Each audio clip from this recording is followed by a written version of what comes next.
On what seemed like an ordinary evening, a young man walked into his childhood home expecting warmth, comfort, and the familiar embrace of family.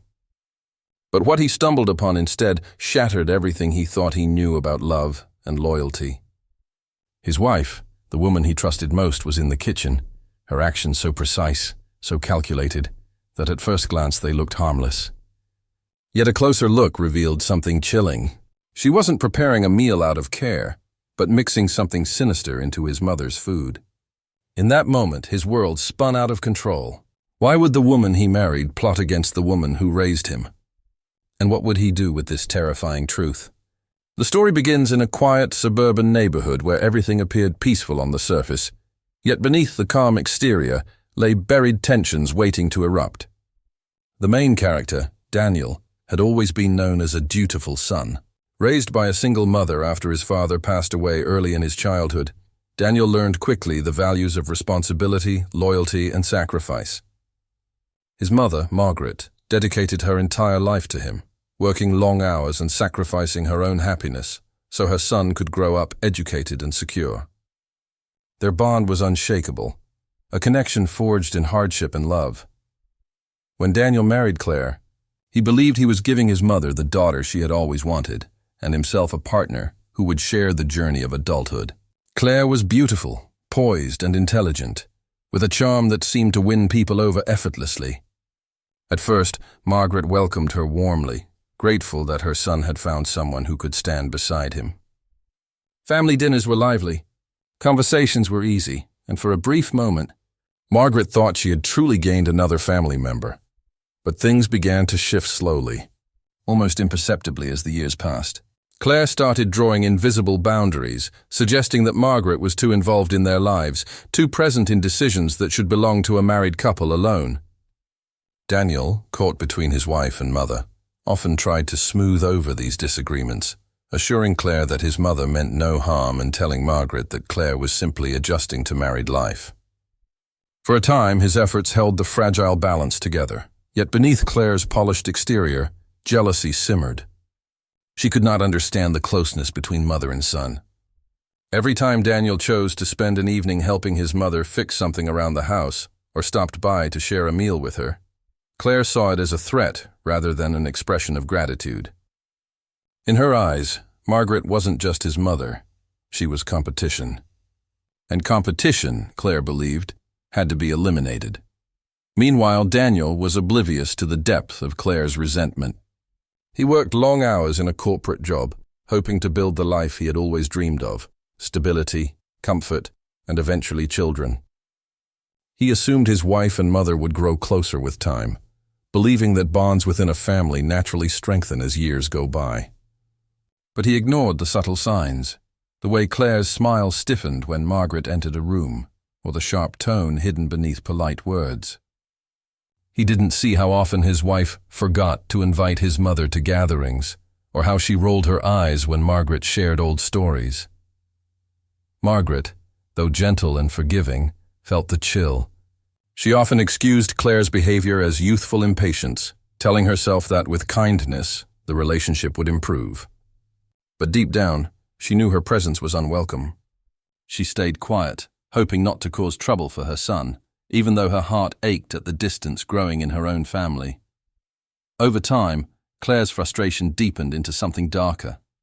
She began to imagine a life where she didn't have to share Daniel's affection or compete for his attention. She convinced herself that Margaret was standing in the way of her happiness, that until his mother was out of the picture, Daniel would never truly be hers. These thoughts, once fleeting, began to consume her. On the outside, nothing seemed amiss. Claire kept up appearances, smiling at neighbors, attending events with Daniel, and even occasionally helping Margaret with small favors. But beneath that surface, her mind was turning towards something dangerous. She studied Margaret's habits, the meals she liked, the times she ate, the medicines she took. She noted how Daniel trusted her completely, never questioning her role in the household. And with each passing day, her resentment evolved into a plan. Daniel's life during this time continued in routine. He worked tirelessly, occasionally taking his mother to doctor's appointments, sometimes stopping by for coffee after work. To him, these moments weren't extraordinary. They were simply part of who he was. But for Claire, every one of those small acts fueled her obsession. She felt overshadowed, ignored, and convinced that she had to act. The setup of this tragedy is one of contrasts. A mother whose only crime was loving her son too deeply, a wife who let envy twist her heart into hatred, and a husband who trusted too much, blind to the storm gathering in his own home. As Claire's plan solidified, she began to practice deceit in small ways, testing how easily she could mislead those around her. She started by altering meals slightly, adding ingredients under the guise of trying new recipes. Margaret, polite and trusting, ate without suspicion, never realizing she was becoming the subject of dangerous experiments. Claire's heart would race whenever she placed something unfamiliar on Margaret's plate. But when nothing happened, she grew bolder. She began researching in secret, late at night, scrolling through articles about toxins and substances that could be slipped into food without immediate detection.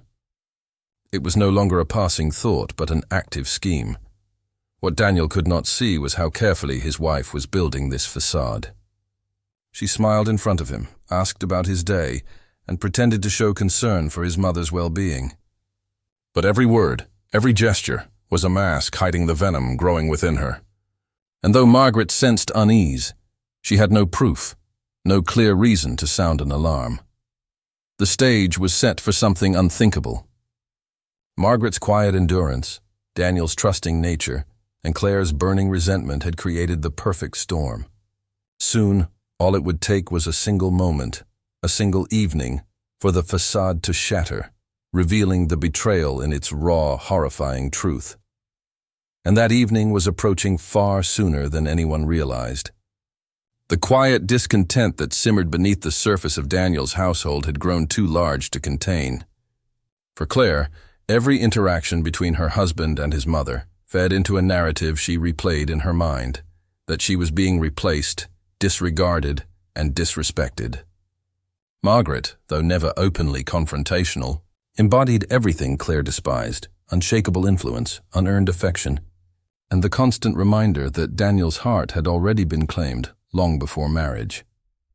It was during one particularly ordinary week that Claire's resentment began taking more deliberate form. Margaret had stopped by their home to drop off homemade soup, a gesture she often made whenever Daniel was working long hours. Daniel welcomed it warmly, praising his mother's thoughtfulness, while Claire forced a smile. To Daniel, it was just another moment of kindness. To Claire, it was a declaration of war.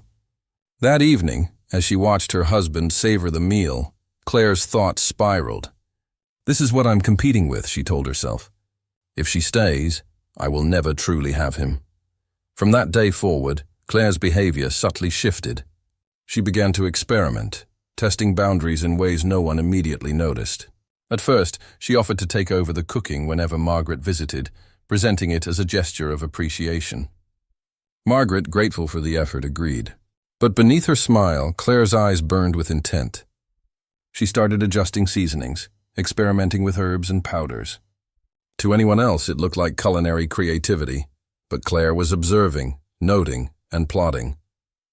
Margaret's health began to waver.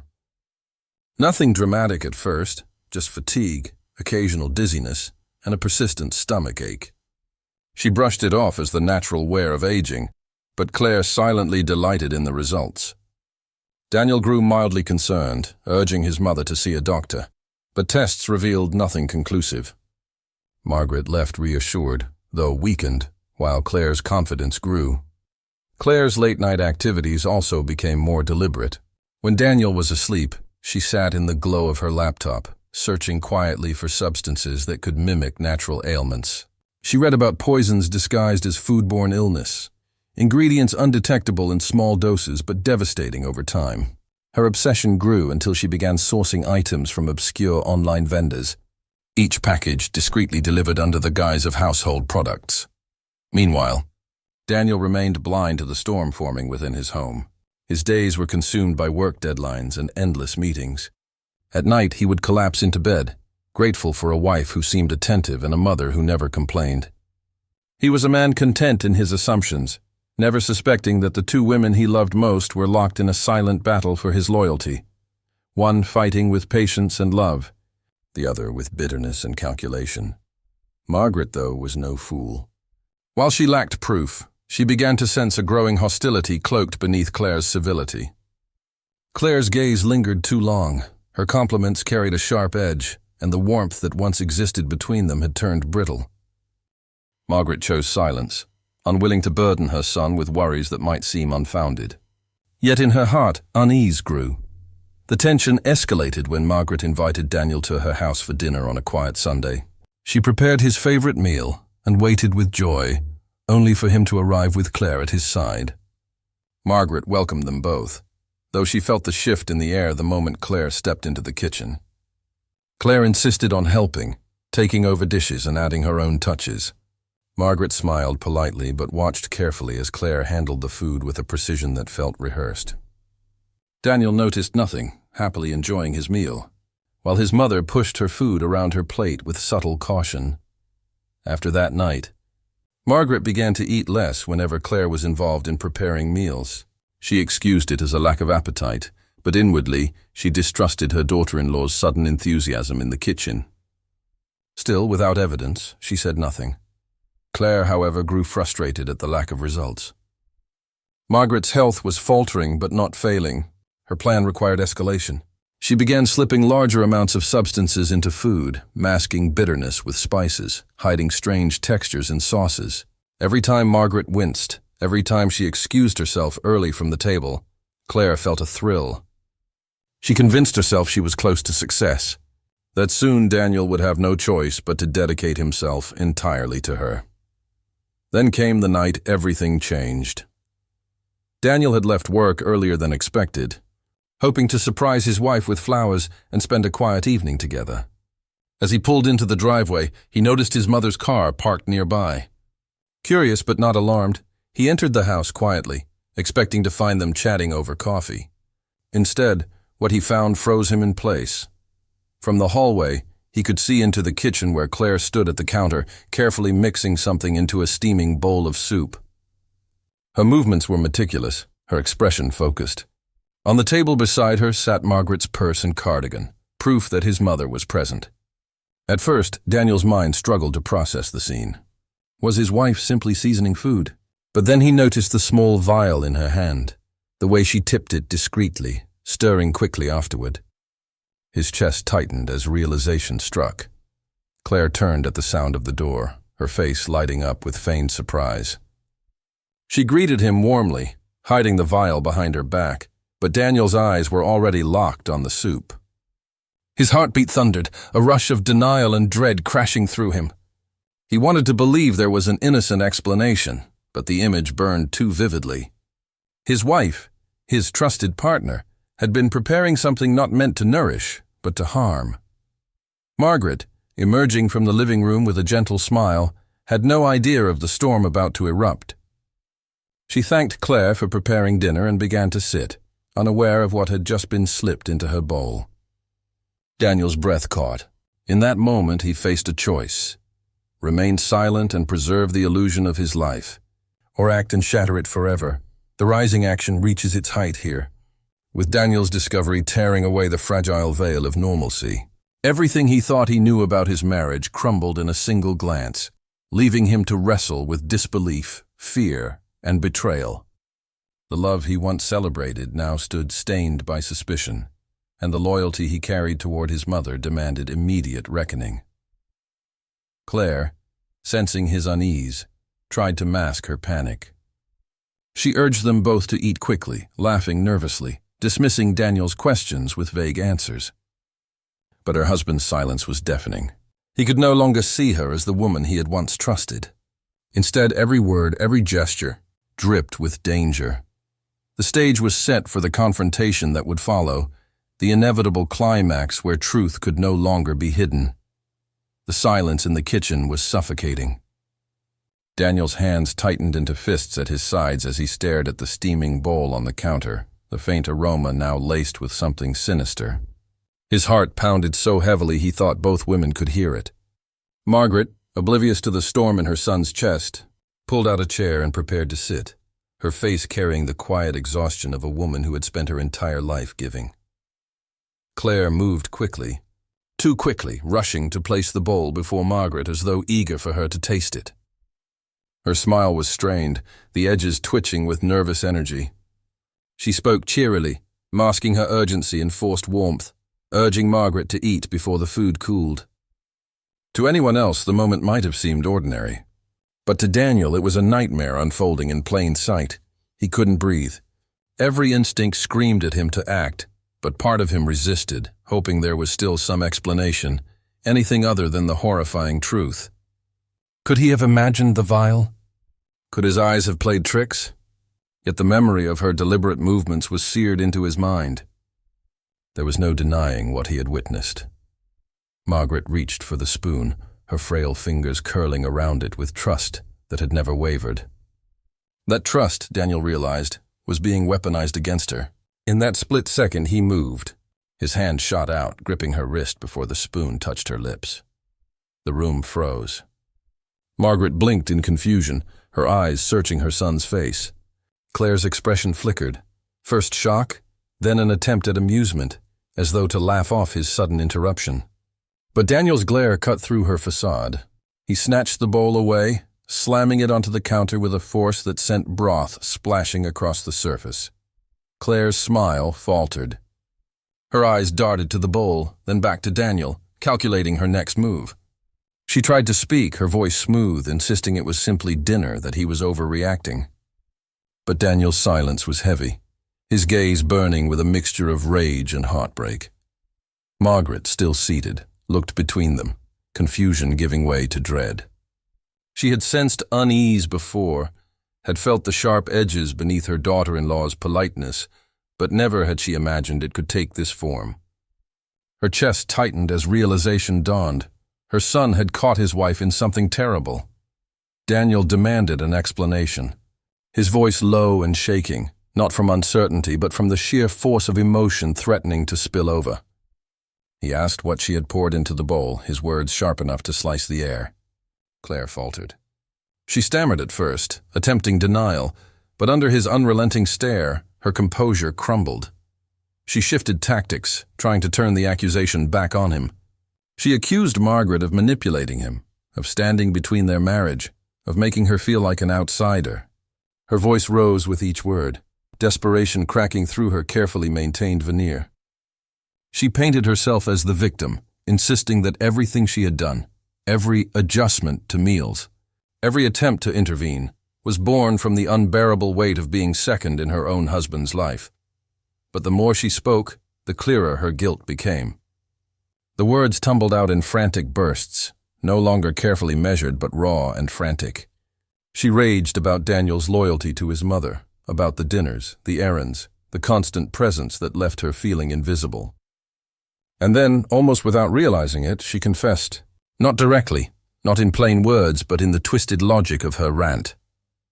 She admitted to wanting Margaret out of the way, admitted to trying things before, claiming they were harmless, only tests. Her voice shook with fury, with tears, with the collapse of the mask she had worn for so long. Margaret sat in stunned silence. Her hands trembled as she listened to the woman she had once welcomed into her family spill venom with such ease. It wasn't just anger, it was obsession, a warped resentment that had grown unchecked until it festered into violence. Daniel's face hardened. The love he had once felt for Claire, the trust he had built with her, crumbled into ash before his eyes.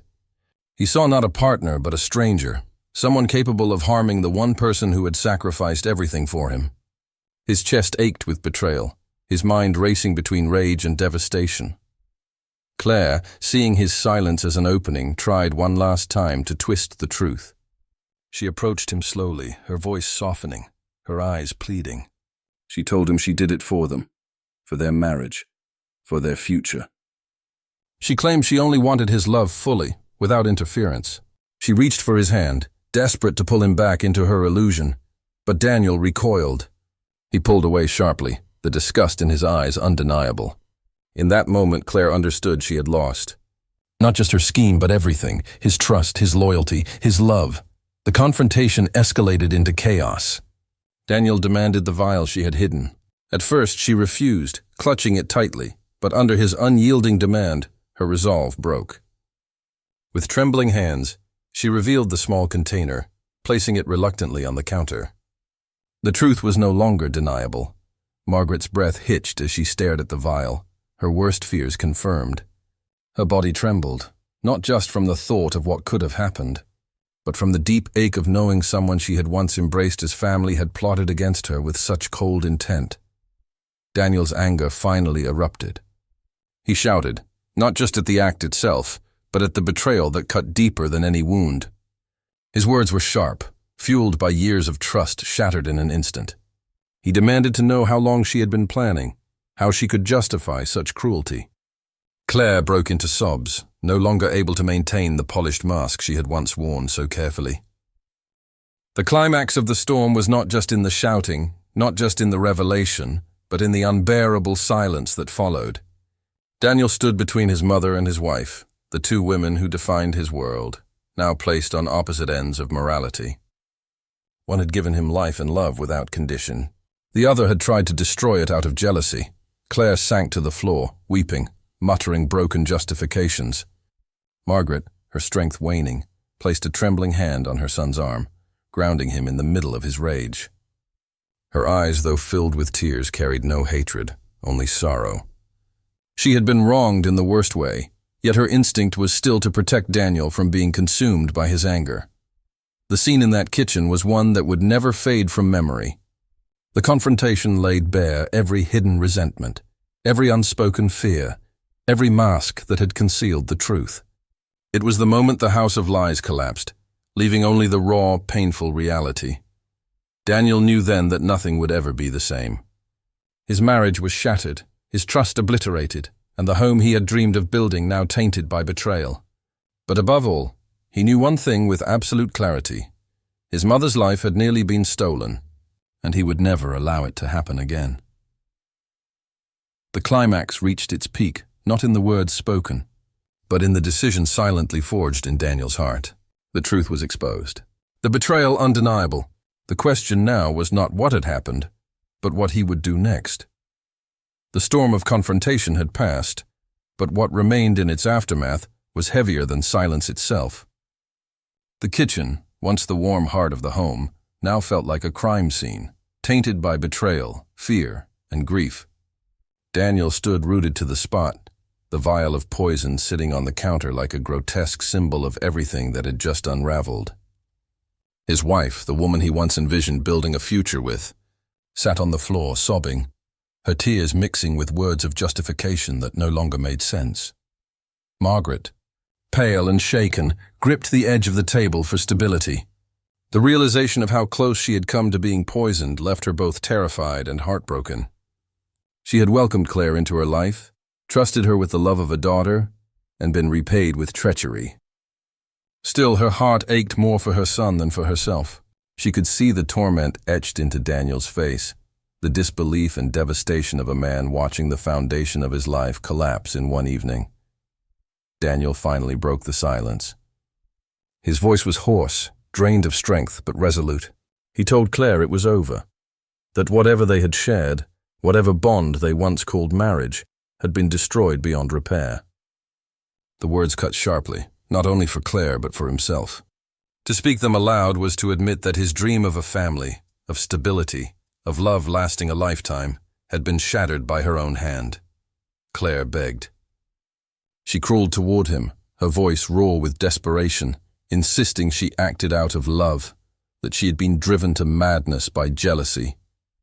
She painted herself once more as the victim, a woman overshadowed by her husband's devotion to his mother. But her pleas only deepened the chasm between them. Daniel saw not love in her actions, but selfishness so consuming it had almost cost his mother's life. Margaret, though trembling, placed a hand on her son's arm, reminding him to steady his heart. Her voice was soft but firm as she urged him not to let anger dictate his next step. Justice, she said, must come from truth, not vengeance. Her wisdom, even in the face of betrayal, grounded him. She had been the target of malice, yet she carried herself with grace, unwilling to let hatred take root. Daniel knew there was no way forward without exposing the truth. The vial was undeniable evidence, and Claire's frantic confession, though scattered, was more than enough to confirm her intentions. Though it pained him, he called the authorities, his voice trembling as he explained what had occurred. Within the hour, officers arrived, their presence turning the once intimate home into a place of official inquiry. Claire, still pleading for forgiveness, was taken into custody, her sobs echoing down the hallway as she was led away. For Daniel, watching her leave was like watching his future disintegrate piece by piece. He remembered their wedding day, the promises they had exchanged, the laughter and hope that once filled their lives. Now, all of it was gone, replaced by betrayal so sharp it left scars too deep to heal quickly. Margaret held her son close as the night wore on, whispering words of comfort despite her own shaken state. She reminded him that love and trust once broken can leave us wounded, but they also remind us of what truly matters. Her survival was proof that the bond between mother and son could withstand even the darkest attempts to destroy it. The weeks that followed were a blur of legal proceedings, emotional upheaval and painful adjustments. Claire's trial drew attention, shocking neighbors who had only ever seen the polished, charming woman she presented to the outside world. The evidence was clear: the vial, her searches, her behavior, and Daniel's testimony. The courtroom became the stage for her unraveling, where her jealousy and resentment were laid bare for all to see. Margaret attended every session, her presence a testament to resilience. She sat quietly, never gloating, never allowing bitterness to twist her heart. She understood that while Claire had tried to harm her, the greater tragedy was what it had done to her son, forcing him to bear the burden of betrayal by the very person he trusted most. Daniel, meanwhile, struggled with waves of conflicting emotions. He felt anger at Claire for what she had done, grief for the marriage that had died before his eyes, and guilt for not seeing the signs sooner. He questioned himself relentlessly. Should he have noticed her hostility earlier? Could he have prevented this by setting stronger boundaries? His nights were restless, haunted by the memory of that bowl of soup, the spoon inches from his mother's lips. But slowly, healing began to take shape. The community rallied around Margaret, offering support and admiration for her strength. Daniel leaned on his mother more than ever. Their bond deepened not only by shared history, but by the crisis they had survived together. In her presence, he found steadiness, a reminder that love rooted in sacrifice and sincerity could not be broken by malice.